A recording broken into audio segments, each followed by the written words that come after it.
ధన్యవాదాలు అధ్యక్ష.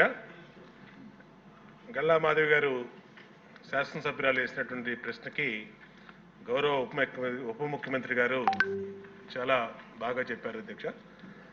ఆయన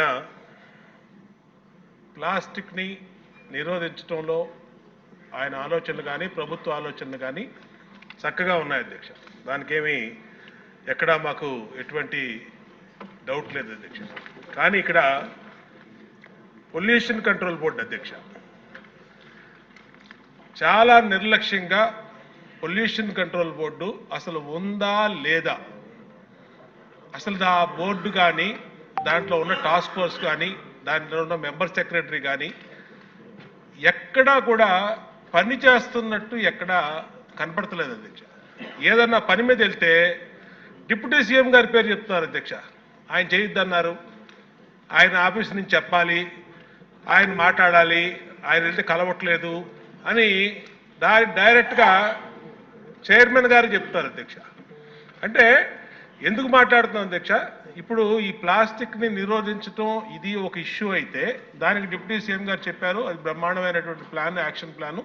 దాన్ని నిర్వహించి ఎమ్మెల్యేలు ప్రజాప్రతినిధులు అందరూ బాధ్యత తీసుకుంటే బ్రహ్మాండంగా జరుగుతుంది అధ్యక్ష. కానీ ఫ్యాక్టరీల పొల్యూషన్ అధ్యక్ష, ఇక్కడే ఉన్నారు కృష్ణయ్య గారు చైర్మన్ గారు, పెద్ద పెద్ద వాళ్ళందరినీ కూడా వాళ్ళు మరి ఏం ఇన్ఫ్లుయెన్స్కి గురవుతున్నారో తెలియట్లు. కానీ రామ్కి పరిశ్రమ అధ్యక్ష ఈ పొల్యూషన్ దాంట్లో ఆయన కూడా వెళ్ళి విశాఖపట్నంలో ఇన్స్పెక్షన్ చేసి వచ్చారు.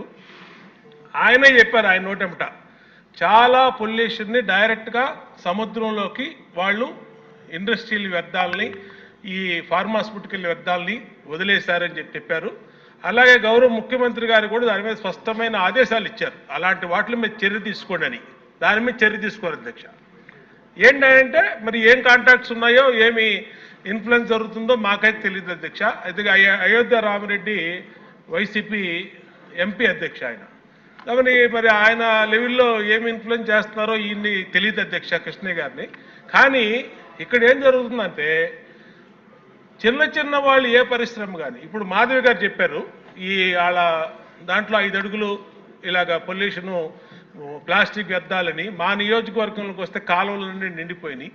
ఎక్కడా కూడా విజయవాడలో పొల్యూషన్ కంట్రోల్ బోర్డు ఉండి కూడా విజయవాడలో పట్టించుకోని పరిస్థితి అధ్యక్ష. కాబట్టి గౌరవ డిప్యూటీ సీఎం గారిని కోరుతున్నాం అధ్యక్ష, పొల్యూషన్ కంట్రోల్ బోర్డుని కొంచెం పనిచేసే విధంగా ఆయన కొంచెం గట్టిగా మందలించాలి అధ్యక్ష. ఆయన చెప్పాలి అధ్యక్ష, ఏదన్నా రిప్రజెంటేషన్ ఆయన దగ్గరికి గౌరవ చైర్మన్ పొల్యూషన్ కంట్రోల్ బోర్డు తీసుకెళ్తే నేను ఇలాంటి ఎమ్మెల్యేలు చాలామంది చెప్పారు, నా 40 సంవత్సరాల నుంచి చాలామంది చెప్పారని చెప్పి మాట్లాడుతున్నారు అధ్యక్ష. అది కరెక్ట్ కాదు అధ్యక్ష. ఎమ్మెల్యేలు గెలిస్తేనే చైర్మన్ కూర్చున్నాడు అధ్యక్ష అక్కడ.